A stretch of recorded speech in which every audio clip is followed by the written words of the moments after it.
이 지표들이 과소평가됐다는 게 드러나고 있습니다. 이것보다 훨씬 많은 사람들이 죽고 다치고 했는데 러시아에서는 자기가 확인되는 것만 했기 때문에 과소평가됐다는 주장이 더 있고 그렇습니다. 제가 1월 달부터 이런 이야기 했는데 휴전 협상보다 종전이 빠를 거라고. 유럽이 전쟁을 원하고 있습니다. 그래서 휴전이 사실상 불가합니다. 러시아는 궁극적으로 우크라이나를 지도상에 삭제시키거나 내륙 국가를 추구하거나 이렇게 되고 있어요. 러시아의 입장은.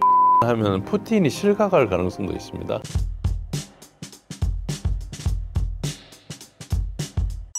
전쟁 초기부터 지금까지 전략적으로 큰 전환점이 된 사건은 무엇인가요?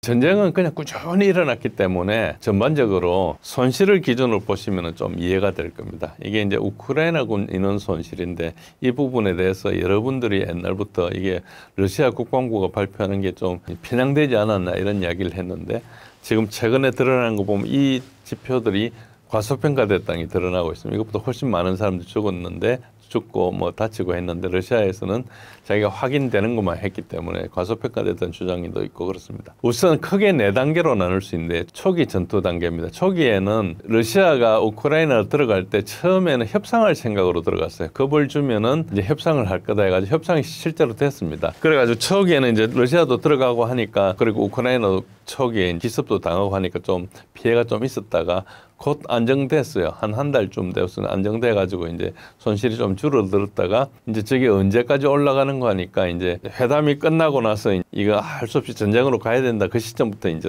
피해가 막 손실이 늘어나기 시작합니다. 교전이 좀 치열하죠. 특히 마리우폴 이런 데 들어가가지고 상방에 피해를 많이 입고도 이제 하는 거죠. 주요 거점을 차지하기 위해서 희생을 각오하는 거고 그 확보한 상태부터는 이제 자기가 유리한 쪽으로 전쟁을 하니까 조금 통제가 되죠. 그렇게 가가지고 어디까지 갔는 거니까 2022년 9월 달에 헤르손 철수하기 전까지 이제 하나의 큰 국면입니다. 헤르손 철수하면서부터 우크라이나가 이제 다시 러시아를 밀기 시작했거든요. 그 밀기 시작한 게 러시아를 희생시켜서 민 게 아니고 러시아가 어째 보면 작전상 후퇴 같은 걸 했는데 그 지역으로 들어온 거죠. 그래서 그때 한 11월까지는 우크라이나 사기가 되게 높았습니다. 빈대를 막 들어오니까. 그래가지고 그랬었는데 사실은 그게 러시아가 전쟁을 장기간 하기 위해서 정리한 걸로 나중에 드러났죠. 그래 그 다음부터 이제 2023년 5월까지 있었던 바흐무트 전투라고 있습니다. 그때까지는 러시아하고 우크라이나가 차스비아라 옆에 이제 바흐무트 전투를 하면서 엄청나게 격렬하게 전투를 했고 거기에 잘 아는 와그너 그룹 PMC 죄수들도 넣고 해가지고 막 전투를 격렬하게 했죠.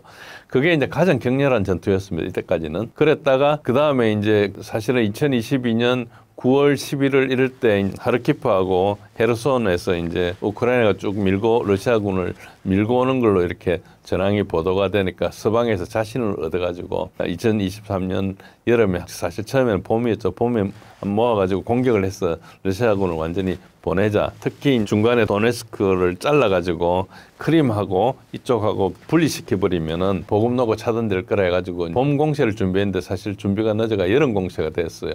그 6월 달부터 공세를 했는데 그 공세를 하면서 우크라이나군이 심각하게 다쳤습니다. 러시아가 5중의 방어선을 만들었는데 첫 번째 방어선에 온 지역이 몇 군데 안 되고 나머지는 첫 번째도 못 와가지고 다 돈자돼 버렸거든요. 그래서 그때 큰 피해를 입었고요. 그때까지 거의 대부분의 정예군이 다 사라졌다고 생각하면 됩니다.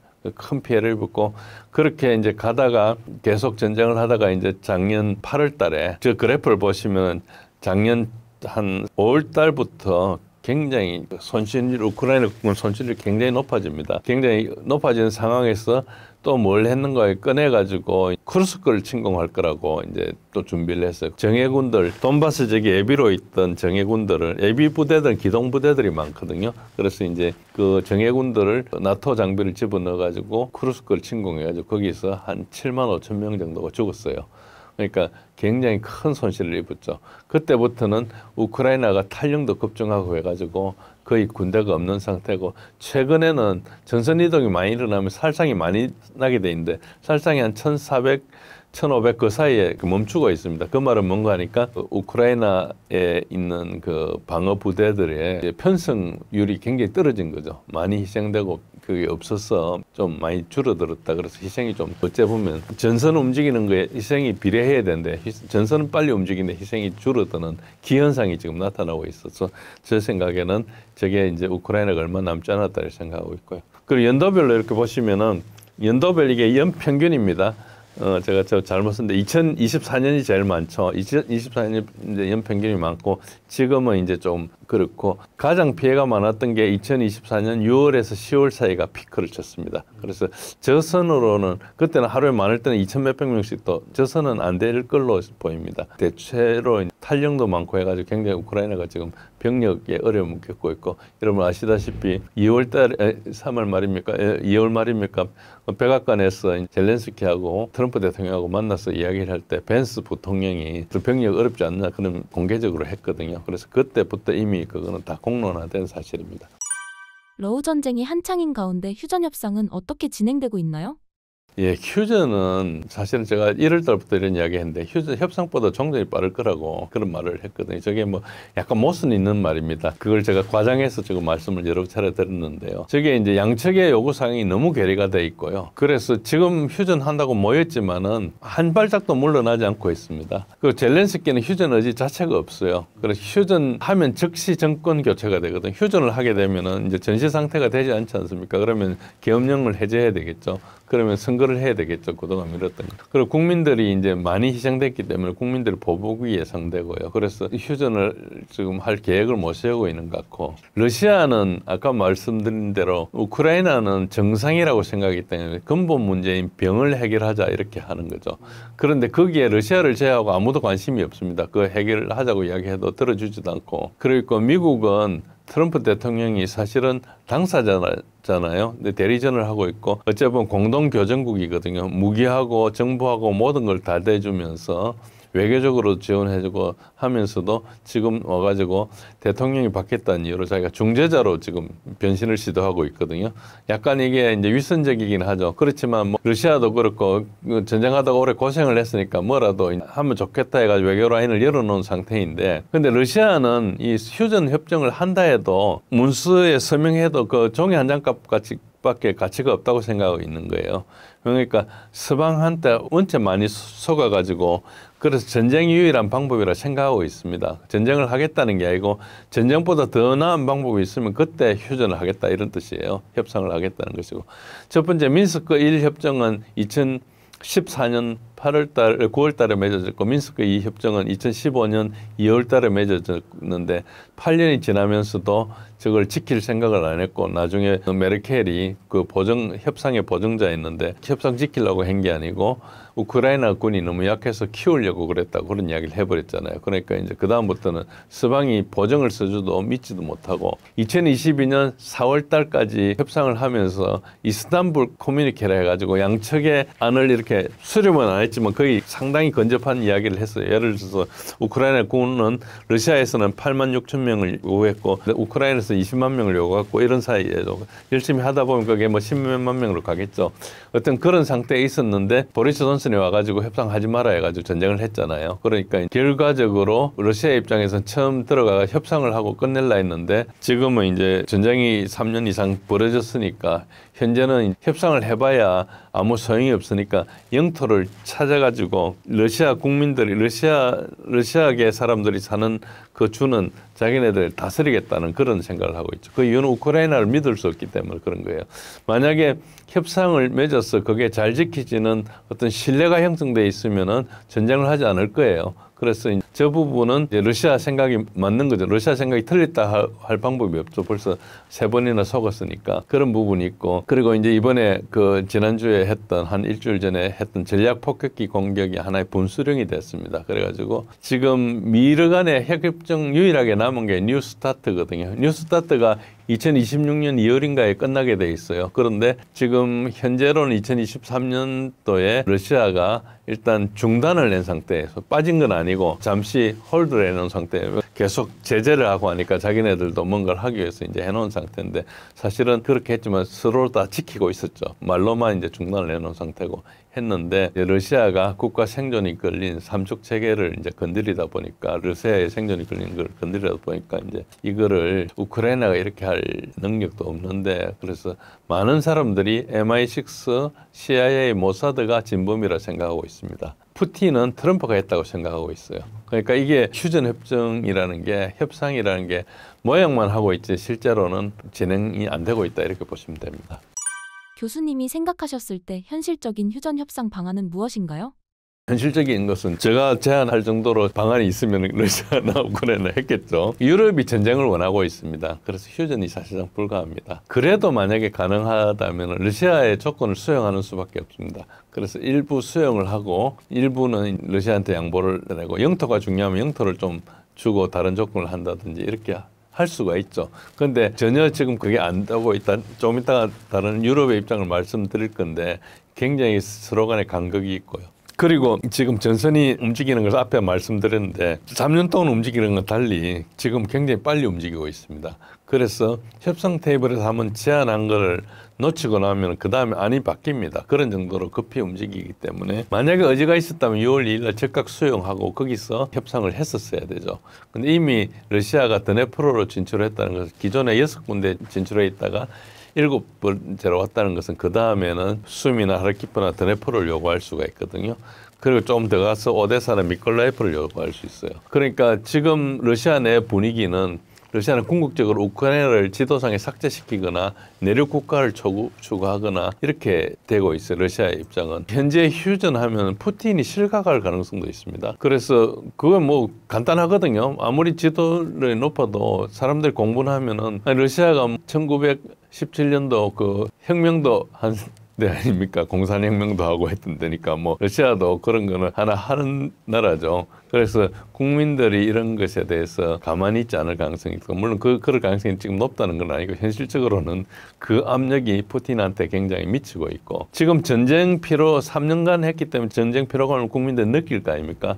그렇게 느낌에도 불구하고 국내에서는 지금 끝내면 안 된다는 반대가 많다. 이게 중요합니다. 그래서 웬만하면은 이 정도 지치면 이제 그만하자 할 수 있는데 지금 이제 좀 다른 거죠. 그래서 저게 상당히 젤렌스키가 한 게 좀 잘못됐다. 2월 달에 협상을 해서 자기 정권도 유지하고 할 수 있는 방안이 있었는데 넘어갔다는 거고요. 러시아의 시각에서는 서방의 의도가 이번 휴전은 다음 전쟁을 위한 준비라고 보거든요. 그래서 전쟁을 끝까지 가서 단번에 해결하는 방법밖에 없습니다.